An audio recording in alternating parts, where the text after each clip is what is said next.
इटावा की घटना को लेकर जिस तरह से यादव जाति ने उपद्रव किया है, समाजवादी पार्टी के सारे गेम को उसने खराब कर दिया। प्रदेश की जो सत्ता है मित्रों ना, वह 1 से 1.5% वोट में 70 सीटों का अंतर हो जाता है। नमस्कार मित्रों, इस समय पूरे प्रदेश में एक भूचाल आया हुआ है। इटावा की घटना ने पूरे प्रदेश की राजनीति में उथल पुथल मचा दिया है। साथ ही साथ नए समीकरणों ने जन्म भी ले लिया है। कुछ समीकरण बने हैं, कुछ बिगड़े हैं। एक मेरे नाना जी कहा करते थे बचपन में मित्रों कि अगर आपके अंदर बोलने से ज़्यादा चुप रहने की अगर कला आ गई, तब भी आप जंग जीत सकते हो। बोलना ही जरूरी नहीं। आपको बोलना अगर नहीं आता है तो ना बोलिए, चुप तो रहिए। उदाहरण देते थे कि कहीं विद्वानों की अगर सभा हो रही हो तो बाकी लोग अपना प्रवचन दे रहे हैं, लेकिन अगर आप चुप हैं तो जाते जवाते लोग यही सोचेंगे कि बहुत हाई क्लास के विद्वान थे। क्योंकि यहाँ की जो सभा थी इनके लेवल की नहीं थी, उसका स्टैंडर्ड बहुत लो था, इसलिए नहीं बोले। लेकिन बीच में अगर आप बोल देंगे तो सारी ओरिजिनलिटी सामने आ जाएगी। वही आज हो रहा है पूरे प्रदेश में। इटावा की घटना को लेकर जिस तरह से यादव जाति ने उपद्रव किया है, समाजवादी पार्टी के सारे गेम को उसने खराब कर दिया। प्रदेश की जो सत्ता है मित्रों ना, वह 1 से 1.5% वोट में 70 सीटों का अंतर हो जाता है। जो 27% पाता है वो 150 सीट पे आ जाता है, और जो 28.5 पा जाता है, 29 पा जाता है, वो 200 पार कर जाता है। क्योंकि यहाँ पर सभी पार्टियों का जो वोट बैंक है वो अपना सॉलिड है। प्रश्न ये है कि दूसरी पार्टी के वोट बैंक को कितने प्रतिशत आप जोड़ सकते हैं। अगर जोड़ने में आप कामयाब हो गए कुछ ही प्रतिशत, तो आप सत्ता में आ सकते हैं। ब्राह्मणों के संदर्भ में कहा जाता है कि बहुत बड़ा मौसम विज्ञानी होता है। धैर्यशीलता होती है, सुनने की क्षमता होती है, और जब समय नज़दीक आता है तो उस हिसाब से वो निर्णय लेता है। बहुत सी गलतियों को माफ़ कर देता है, बहुत सी चीज़ों को भुला देता है। 91-92 में जब कार सेवकों के ऊपर गोलीकांड हुआ था, तो मुलायम सिंह यादव से जिस तरह खार खाया बैठा हुआ था कि वो भारतीय जनता पार्टी की तरफ मुखातिब हो गया ब्राह्मण, और 2007 तक वो ब्राह्मण एकदम भारतीय जनता पार्टी के साथ एकदम इम्पैक्ट रहा, जुड़ा रहा। यही नहीं कि भारतीय जनता पार्टी उसको बहुत पसंद थी। समस्या इस बात की विकल्पहीनता थी। विकल्प नहीं था, जाए तो कहाँ जाए। नहीं तो 91 से लेकर अभी तक, आज तक एक भी ब्राह्मण मुख्यमंत्री भारतीय जनता पार्टी ने नहीं दिया। लेकिन उसके बावजूद बेशर्मी से कह सकते हैं कि ब्राह्मण भारतीय जनता पार्टी के साथ जुड़ा रहा। मैंने कहा कि ब्राह्मण माफ भी कर देता है। 2007 में उसने माफ किया। ये भी बता दें, जैसा लोगों का कहना है कि ब्राह्मण बहुत बड़ा मौसम विज्ञानी भी होता है, सत्ता की आहट को पहचान लेता है। 2007 में बहुजन समाज पार्टी के साथ जो कहा जाता है कि ब्राह्मणों ने सरकार बनाई, ब्राह्मणों ने 80% या 60% बहुजन समाज पार्टी की तरफ से, बहुजन समाज पार्टी की तरफ डाइवर्ट नहीं हुए ब्राह्मण, मुश्किल से 35%। लेकिन 35% कोर वोट बैंक जो बहुजन समाज पार्टी का था, 35% ब्राह्मण जुड़ा। चूँकि ब्राह्मण की संख्या प्रदेश में 12 से 14% है, 35% ब्राह्मण जुड़ गया, वोट परसेंटेज बढ़ा, बहुजन समाज पार्टी सत्ता में आ गई। ये है हमारे प्रदेश का सत्ता का समीकरण। उसके बाद 2012 में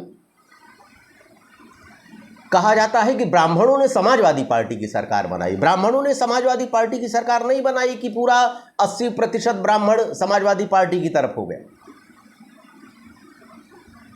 जो ब्राह्मण 2% भी समाजवादी पार्टी को नहीं देता था, उसने उठा के 35 से 40% वोट समाजवादी को पार्टी को कर दिया। 60% फिर भी भारतीय जनता पार्टी को दिया, या करीब 65% बहुजन समाज पार्टी को 2007 में भी दिया। लेकिन कुछ परसेंटेज ब्राह्मणों का बहुजन समाज पार्टी की तरफ चला गया, और 2012 में कुछ परसेंटेज मतलब 35 से 40% समाजवादी पार्टी की तरफ चला गया। समाजवादी पार्टी की सत्ता आई, प्रचंड बहुमत से अखिलेश यादव मुख्यमंत्री बन गए।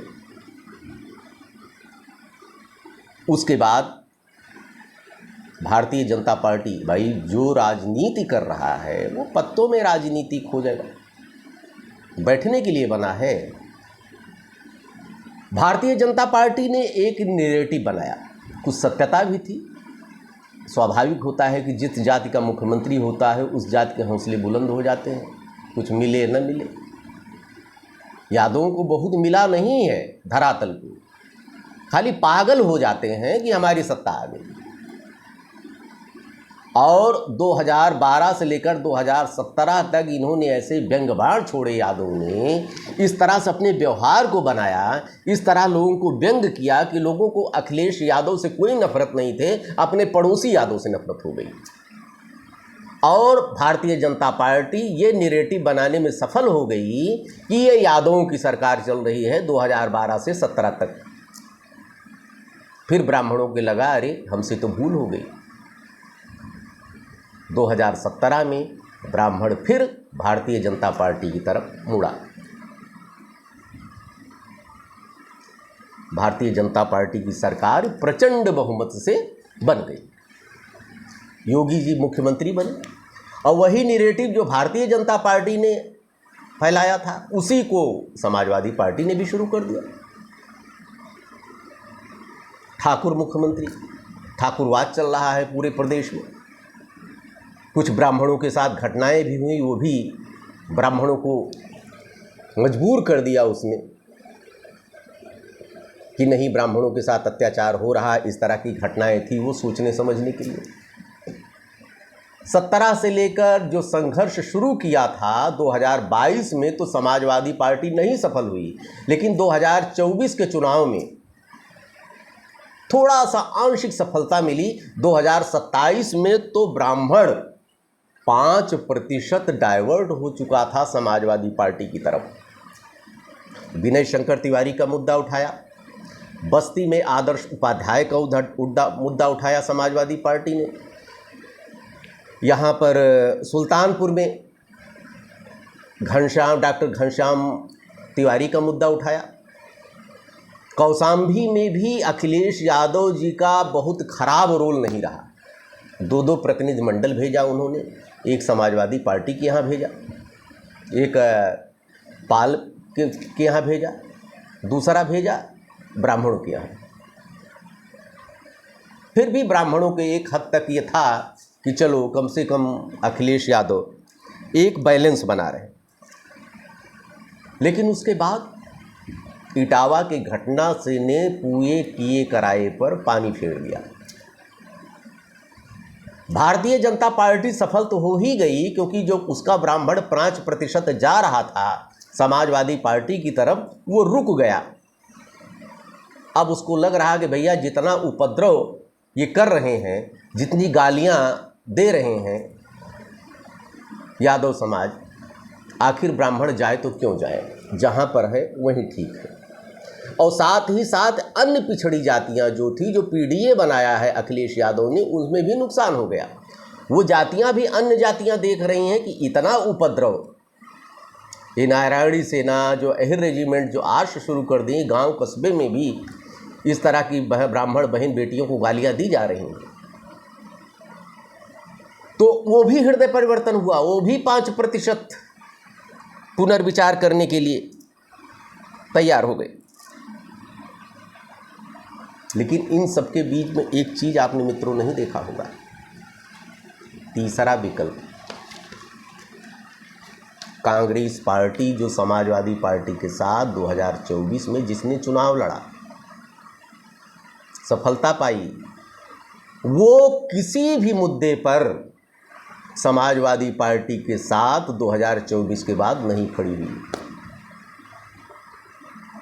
चाहे देवरिया का मुद्दा हो, चाहे मथुरा का मुद्दा हो, चाहे अभी करणी सेना रामजीलाल सुमन का मुद्दा हो, चाहे अभी इलाहाबाद प्रयागराज में कौशाम्बी में पाल समाज की बेटी के साथ या ब्राह्मण समाज के साथ जो भी हुआ वो मुद्दा हो, किसी भी मुद्दे पर, या वर्तमान में जो इटावा का सबसे ज्वलंत मुद्दा चल रहा है, इसमें भी कांग्रेस पार्टी समाजवादी पार्टी के साथ नहीं खड़ी हुई। इसलिए एक आहट ये भी है कि कांग्रेस पार्टी भी समाजवादी पार्टी से अब उसके मन खट्टे हो गए। वो भी तीसरे विकल्प की तलाश है, जो उसका परंपरावादी वोट बैंक था, ब्राह्मण, दलित और मुसलमान, उस गणित की तरफ चल रही है। उसको भी लग रहा है कि बहुजन समाज पार्टी से अगर गठबंधन किया जाए तो वर्तमान समय में जो ब्राह्मणों को विकल्प नहीं मिल रहा है, एक ब्राह्मणों को विकल्प दिया जाए और मौके का फ़ायदा उठाया जाए, जिससे ब्राह्मण जो समाजवादी पार्टी की तरफ 4-5% डाइवर्ट हो रहे थे वो कांग्रेस की तरफ जाए। हमारा एनालिसिस तो यही है कि 2027 के चुनाव, चूँकि अभी 1.5 वर्ष है, बहुत से चुनाव बिगड़ेंगे लेकिन बहुत से बनेंगे, लेकिन बहुत से समीकरण बनेंगे, बिगड़ेंगे, लेकिन जो घटना ये इटावा में हुई ये अस्थाई है, ये कभी न भूलने वाली है। और जिस तरह से उपद्रव मचाया गया, जो एक मानस पटल पर जो अंकित हुआ, जो vote bank Bharatiya Janata party का समाजवादी पार्टी की तरफ डाइवर्ट हो रहा था, उसमें अब फिर भारतीय जनता पार्टी को सफलता मिल गई और अखिलेश यादव चक्रव्यूह में फिर फंस गए भारतीय जनता पार्टी के, ऐसा बताया जा रहा है। वो वोट एकदम अपनी जगह स्टंट हो गया। हाँ, कुछ पिछड़ी जातियां भी ज़रूर सोचने के लिए मजबूर हो रही हैं कि अब क्या किया जाए। हालांकि 2027 का चुनाव अभी 1.5 वर्ष है, आगे क्या होता है देखते रहिए अयोध्या दर्पण। ढेर सारी शुभकामनाएं आपको, धन्यवाद।